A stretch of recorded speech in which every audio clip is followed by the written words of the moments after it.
नमस्कार, आप देख रहे हैं कैपिटल टीवी बिहार और मैं आपके साथ सरोज सिंह। देखिए, लोकसभा चुनाव बहुत ही नज़दीक है और जब लोकसभा चुनाव की हम बात करते हैं तो सीवान लोकसभा सीट सबसे हॉट सीट हो जाती है। बहुत सारी वजह हैं। शहाबुद्दीन का इलाका रहा है और शहाबुद्दीन के जाने के बाद एक शून्यता आई है सीवान में कि क्या होगा। जो उनकी विरासत थी अब किसके पास जाएगी। अभी जो जातीय सर्वे हुआ है उसके बाद जो वहाँ पर ब्राह्मणों की संख्या बताई जा रही है उसको लेके कहा जा रहा है कि क्यों नहीं सीवान में इस बार ब्राह्मण उम्मीदवार को उतारा जाए बीजेपी के तरफ से। उधर से तो जो होता है आप जानते ही जानते हैं। तो एक चर्चा है कि ब्राह्मण उम्मीदवार को मौका दिया जाए, चाहे जिस गठबंधन से दिया जाए, चूँकि आबादी ज़्यादा है तो तमाम चीज़ें हो रही है। तो आज हमारे साथ ये सब बातचीत करने के लिए इन सब मुद्दों पर हैं पूर्व एमएलसी टुन्ना जी पांडे, बड़े नेता हैं उस इलाके के। तो आज उनसे हम जानने और समझने की कोशिश करेंगे कि जो सीवान का लोकसभा क्षेत्र है उसमें ब्राह्मण उम्मीदवार का दावा क्यों होना चाहिए। ब्राह्मण उम्मीदवार,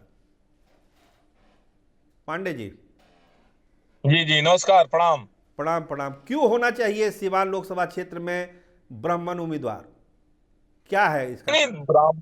नहीं, ब्राह्मणों की आबादी को देखते हुए यहाँ पर श्री जनार्दन तिवारी जी पहले एमपी हुआ करते थे, बहुत पहले। जी तो ब्राह्मणों का भी प्रतिनिधित्व होना चाहिए सीवान में। जी जी जी हम जाति का नाम नहीं लेना चाहते हैं, किस जात का प्रत्याशी होना चाहिए, लेकिन दरअसल बिहार में ब्राह्मणों का प्रतिनिधित्व बहुत कम है। जी ब्राह्मण ब्राह्मण और भूमिहार जी जी जी दोनों ब्राह्मण ही आते हैं। दोनों की आबादी 7.5% है अभी जनगणना के हिसाब से। ठीक है। और हमारी एमपी की संख्या मात्र 3 है। अच्छा। बहुत तब इसमें आप इसको आकलन कर रहे हैं, हमें जनसंख्या के हिसाब से ही हमें भागीदारी तो मिलनी चाहिए ना सरकार में। हाँ, तो मिलनी चाहिए। तो इसका प्रयास क्या हो रहा है टुन्ना जी पांडे जी, आप उस इलाके में नहीं, सियासत करते हैं। प्रयास में इस बार जहां तक विश्वास है कि सीवान, बक्सर, जी भागलपुर, जी, दरभंगा और वाल्मीकि नगर, मतलब ये 5 सीट 5 सीट ब्राह्मणों के खाते में इस बार जाएगा।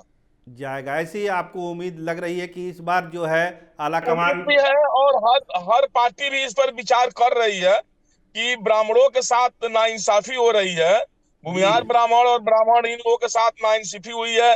राजनीति में इनका उचित भागीदारी इनको नहीं मिला है। तीनों उचित भागीदारी दिया जाए, हर पार्टी इस पर विचार कर रही है। आपके तो हर पार्टी में आपके अच्छे रिश्ते रहे हैं, चाहे आरजेडी हो, चाहे बीजेपी हो, चाहे जनता दल यूनाइटेड हो, आपका रिश्ता सबसे बढ़िया रहा है। तो क्या आप ये प्लान कर रहे हैं कि सिवान लोकसभा क्षेत्र से प्रत्याशी हो जाएं आप, ऐसे कोई प्लानिंग है आपका। देखिए देखिए, सिवान की जनता की सौभाग्य है कि सिवान में एक ऐसा भी नेता है जिसको हर दल में उसका सम्मान है। जी तो सिवान के नेता का सम्मान का मतलब हुआ सिवान की जनता की सम्मान है हर दलों में। जी जी इस जी बार सिवान की जनता भी अपनी मूड बना चुकी है कि हमें वैसे नेता की जरूरत है कि जिसका कोई विरोधी ना हो, किसी दल में उसका विरोध ना हो, हर दल के लोग उसके साथ हो। उस नेता की तलाश कर रही है सिवान की जनता, और लगभग लगभग तय भी कर चुकी है। अब तो समय आने के बाद इसका सब निर्णय होगा। जी। देखिए, दो नाम आते हैं सिवान की, हम लोग चर्चा करते हैं, दो नाम जहन में आ जाता है, कविता सिंह और हिना सहवाग। तो क्या जी, आपका मुकाबला इनके साथ होगा या फिर ये लोग आपके साथ हो जाएंगे। नहीं नहीं, देखिए ये दोनों आदमी अच्छे लोग हैं, दोनों जी महिला हैं। जी जी इनके साथ हमारा कोई कंपटीटर नहीं है। जी चाहे हिना मैडम बने या कविता जी बने, जी जी महागठबंधन के दोनों लोग हैं। और दोनों लोग में कोई आदमी आए, हमारा स्वागत है उनके साथ। ये नहीं कि हमारा कोई कंपटीशन है उनके साथ, ऐसा हमारी भावना नहीं है। क्योंकि एक कविता जी भी बहुत अच्छी महिला हैं और बहुत अच्छी सांसद रही हैं। इतने दिन काम भी बहुत अच्छे किए हैं। वो जनता, उसका रिजल्ट, अब परीक्षा का समय आया हुआ है, तो परीक्षा के समय में नेता नहीं कह सकता है कि फलाना नेता खराब है। उसको आप नेता नहीं समझिए। तो जनता अब निर्णय करे कि कौन आदमी अच्छे हैं कौन गलत है। हमारे नजर में दोनों आदमी अच्छे हैं। नीना मैडम भी बहुत अच्छी नेत्री है और कविता जी भी बहुत अच्छी नेत्री है। नहीं, तो इन दोनों के बीच में टुन्ना जी पांडे की गुंजाइश कहाँ बनती है। हम तो साफ साफ आपसे पूछ रहे हैं देखिए कि सब लोग देखिए अच्छे देखिए हैं, तो उसमें जो सबसे अच्छा है उसकी गुंजाइश कहाँ है टुन्ना जी पांडे की? नहीं नहीं, देखिए टूना जी पांडे को अपना जगह बनाने की कोई आवश्यकता नहीं है।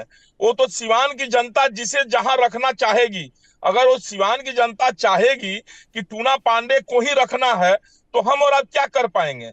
या सिवान की जनता चाहेगी कि नहीं, हम श्री सरोज सिंह जी को पटना से ला करके सिवान का प्रतिनिधित्व देंगे, तो चाह करके भी आप और हम कुछ नहीं कर सकते हैं। जी जी, आपने लोकतंत्र में तो हमें जनता पूछा, मालिक होती आपने है। नहीं नहीं, सर आपका सवाल ये था कि आप हिना मैडम और कविता जी में जी आपका मैंने कंपटीशन किन के साथ है। तो जी जी। हमारा तो इन दोनों आदमी सम्मानित लोग हैं, दोनों आदमी से हमारा कोई कंपटीटर नहीं है। हम कविता जी का भी बहुत सम्मान करते हैं और हिना मैडम का भी बहुत सम्मान करते हैं। ये दोनों महिला नेत्री हैं, हमारी सिवान की आन बान शान है दोनों आदमी। तो हमारे एक चाहने से और एक कहने से कुछ नहीं होने वाला है, न कविता जी के पक्ष में न हिना मैडम के पक्ष में। वो तो अब सिवान की जनता को रिजल्ट देना है, वोट देना है, अपना मतदान देना है। वो कविता मैडम को, कविता जी को देती है, या हिना मैडम को देती है, टूना पांडे को देती है, या सरोज सिंह जी को देती है, या किसी अन्य नेता को देती है, ये तो सिवान की जनता तय करेगी ना। जी हमारे जी लिए जी। दोनों सम्मानित महिला हैं, दोनों सम्मानित नेत्री हैं। जी, पटना में एक चर्चा है कि टुन्ना जी पांडे एक और धर्म संकट में है। ब्राह्मण उम्मीदवार की तो वो वकालत कर ही रहे हैं कि ब्राह्मण प्रत्याशी होना चाहिए, तो भाजपा की तरफ से मंगल पांडे का भी नाम आ रहा है चर्चा में। मंगल पांडे अगर ब्राह्मण उम्मीदवार आ जा रहे हैं, तब ऐसी परिस्थिति में टुन्ना जी पांडे क्या करेंगे? देखिए, मंगल भैया बड़े नेता हैं, उनके विषय में हमें कटाक्ष नहीं करनी चाहिए। जी जनता उनको निर्णय देगी, उनको बताएगी कि किनको आना चाहिए नहीं आना चाहिए। हम तो इतना ही ना कहेंगे कि सिवान में एक ब्राह्मण एमएलसी था, जो 2 साल पहले वहीं जिनका नाम ले रहे हैं उनके सामने ऐलान किया कि हम चुनाव नहीं लड़ेंगे एमएलसी का, अच्छा। आप किसी को लड़ाएं। और हमने चुनाव, ब्राह्मण ने नहीं लड़ा, वहां पर किसी ब्राह्मण उम्मीदवार को नहीं दिया गया, और जिसको दिया गया उसको प्रचार करके 3 नंबर में कर दिया गया। तो फिर उनके विषय में हमें क्या कहना है। वो तो सिवान की जनता उनको अभी 6 महीना साल भर पहले रिजल्ट दे चुकी है कि उनकी पकड़ सिवान के जनता में कितना है। हाँ, उनकी पकड़ संगठन में है, जी इस जी जी बात को आप और हम नहीं नकार सकते हैं। जी जिनकी जी। नाम आपने लिया उनका पकड़ संगठन में पूरा है, नहीं तो और उनका पकड़ वो जनता, वो सिवान की नाम जनता लेने के से, पीछे नहीं वो है। नाम लेने से आप क्यों हिचक रहे हैं पांडे जी? आपको भी तो नाम लेना चाहिए, पुराने आप पार्टी के आपके लोग हैं, तो नाम लेने में नहीं, क्या है? वो हमारे सम्मानित बड़े भाई हैं। हवाई वाला नेता, वो तो पहले सिवान विधान लोकसभा के रहने वाले नहीं है। जी उनका जी। घर पड़ता है महाराजगंज लोकसभा। तो महाराजगंज लोकसभा से उनकी बात करिए, या उनको बात करनी चाहिए। क्या सिवान में कोई नेता ऐसा नहीं है कि हम बाहरी आदमी को सिवान में बुलाएंगे। बीजेपी में तमाम बहुत बड़े बड़े नेता हैं सिवान में, जी जी वो जी। बाहरी हैं, वो सिवान के नहीं हैं, वो अच्छा। महाराजगंज लोकसभा के हैं। अच्छा, वो बाहरी उम्मीदवार हो जाएंगे अगर सिवान से अपना प्रयास कर रहे उम्मीदवार हैं। हैं, वो नहीं जाएंगे, हैं। और अच्छा, जी सिवान जी जी स्वाद जी तो जी। उनको एक ब्राह्मण का नेता कहना या बीजेपी का जनता का नेता कहना अनुचित होगा। वो बीजेपी के संगठन के नेता हो सकते हैं, हम्म। सिवान की जनता के नेता नहीं हो सकते हैं। आप सर्वे कराकर देख सकते हैं, इसके पहले एमएलसी चुनाव में सिवान की जनता ने उनको नकार दिया। जी। अब अब उनको सिवान का नेता कहना अनुचित है, आपको नहीं कहना चाहिए। अब थोड़ा सा हम लोग हटते हैं तो दूसरे अभी नहीं, एक और बात बता रहे हैं, जी। उनके अपने बूथ पर बीजेपी हार गई। अच्छा अच्छा अच्छा अच्छा। वो बीजेपी के इतने बड़े नेता बनते हैं, वो जी अपने बूथ पर बीजेपी उनकी हार गई। जिस प्रत्याशी को खड़ा किए 3 नंबर में कर दिए प्रचार करके, अगर नहीं वो खड़ा प्रचार करते तो प्रत्याशी चुनाव जीत गया रहता। जी, निश्चित तौर पर जीत गया होता। अब हम आ रहे हैं कि देखिए, इधर हाल फिलहाल में ये ट्रेंड चला है कि अब ब्राह्मणों को गाली दो, राम मंदिर का विरोध करो। ये ट्रेंड किसी इंडिविजुअल की तरफ हम इशारा नहीं कर रहे हैं। एक ट्रेंड चला है कि ब्राह्मणों को गाली दो, ब्राह्मणों ने देश को लूटा है, राम मंदिर का विरोध करो। तो ये सब चीज़ें क्यों हो रही है समाज में? आप क्या सोचते हैं, टुन्ना जी पांडे क्या सोचते हैं, ऐसा क्यों हो रहा है? देखिए देखिए, राजनीति है, हम सर्व धर्म और सर्व संप्रदाय और सर्व जात को लेकर चलते हैं। हम समाज के पूरे हर वर्ग के नेता हैं, ये नहीं सिर्फ ब्राह्मण नहीं कहा जाए। लेकिन ब्राह्मणों की गाली तो हमेशा से लोग देते आया है, आज कोई नया थोड़ी दे रहा सर। लेकिन ब्राह्मण में ही कुछ जयचंद हो जाते हैं, यहाँ पर हमारी तकलीफ होती है। ब्राह्मण को गाली देना आप दीजिए भाई, हम कौन आपको मना कर सकते हैं? जो आपके माँ बाप ने आपको संस्कार दिया, वो संस्कार आप प्रदर्शित करते हैं समाज में। आप जिसको गाली देना है दीजिए, हम आपको कैसे मना कर सकते हैं? ब्राह्मण को गाली नहीं दिए, हमारे कहने से कोई थोड़ी रुक सकता है। लेकिन ब्राह्मण में ही कोई जयचंद हो जाता है जो ब्राह्मणों की गाली सुनवाता है या उसलाय करता है, वहां पर हम विरोध करते हैं। ब्राह्मणों को गाली देता है, देने दिया जाए, वो उनकी संस्कार है, उसके लिए हम और आप क्या कर सकते हैं? जैसा उनका ब्लड वैसे उनकी भाषा। तो राम मंदिर के प्राण प्रतिष्ठा में जा रहे हैं? जी सर। राम मंदिर की प्राण प्रतिष्ठा में जा रहे हैं अयोध्या?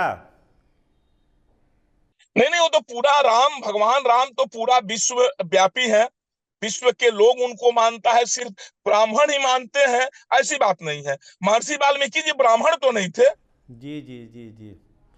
अरे तुलसीदास जी ब्राह्मण थे, लेकिन महर्षि वाल्मीकि जी तो ब्राह्मण नहीं थे। सबसे पहले उन्होंने ही तो रामचरितमानस की रचना की, मैंने वाल्मीकि रामायण की रचना की। उनके यहाँ माँ सीता रहती थी। ब्राह्मणों का तो काम ही है सबका उपकार करना, परोपकार करना, हर किसी के सुख दुख में सम्मिलित होना, हर किसी में। ऐसा थोड़ी है कि भगवान राम हमारे अपने घर के हैं, हमारे हैं। भगवान राम पूरे विश्व के हैं, वो हमारे नहीं हैं, आपके भी हैं। अभी पूजा करें, हम भी पूजा करते हैं। जी जी, सब लोग तो पूजा सिर्फ करते भगवान हैं। राम को ब्राह्मण से ही जोड़कर देखा जाता है, ये भी अच्छी बात नहीं है। अब टुन्ना जी पांडे, आखिरी सवाल है कि टुन्ना जी पांडे अपने राजनीतिक पत्ता कब खोलेंगे? खरमास के बाद खोलेंगे या उसमें थोड़ा और समय लगेगा? एकदम एकदम बिल्कुल, खरमास के बाद सिवान की जनता राजनीतिक पत्ता खोलेगी, हम नहीं खोलेंगे। हम तो सिवान के जनता के प्रति समर्पित हैं। हमें एमएलसी का टिकट मिला हुआ, हम चुनाव नहीं लड़े। सिवान की जनता ये समझ रही है कि कौन व्यक्ति हमारे लिए लड़ सकता है, सिवान की विकास कर सकता है, सिवान को उद्योग सिटी बना सकता है, वो कौन व्यक्ति है। सिवान की जनता मन बना चुकी है, और सिवान की जनता अपने आप पत्ता खोलेगी। पार्टी सब अपने आप पत्ता खोलेंगे किनके कौन उम्मीदवार होंगे। हो सकता है उस उम्मीदवार में कहीं हमारा भी नाम आ जाए, तो फिर आपको उस दिन मिठाई खिलाया जाएगा। नहीं, चलिए मिठाई खाएंगे, पूरे सिवान की जनता भी मिठाई खाएगी कि टुन्ना जी पांडे को दिल्ली भेजा जाए। अगर सिवान की जनता ये फैसला करती है, ये तो आने वाला वक्त बताएगा। आप हमसे जुड़े पांडे जी, आपका बहुत बहुत शुक्रिया। तो ये थे हमारे साथ टुन्ना जी पांडे जी, पूर्व एमएलसी, जिनका साफ कहना है कि ब्राह्मणों की जितनी आबादी है उस हिसाब से उसका प्रतिनिधित्व नहीं मिलता है। 5 सीटें मिलनी चाहिए बिहार में हर हालत में, तभी बेहतर होगा। और इस बार उम्मीद है कि सब राजनीतिक पार्टियां जो है वो समझेगी और ब्राह्मणों को उचित प्रतिनिधित्व देगी। इसके अलावा उनका कहना है कि मंगल पांडे बाहर के प्रत्याशी हैं, सिवान से उनका कोई रिश्ता है नहीं, वो महाराजगंज के हैं, तो उनको लोग बाहरी प्रत्याशी के रूप में ही देखते हैं सिवान में। और अपने बारे में उनका कहना है कि सिवान की जनता तय करेगी कि टुन्ना जी पांडे को दिल्ली जाना है या दिल्ली नहीं जाना है। आने वाले समय में बहुत जल्द ये तय हो जाएगा। तो आप देखते रहिए कैपिटल टीवी बिहार। बहुत बहुत धन्यवाद, बहुत बहुत शुक्रिया।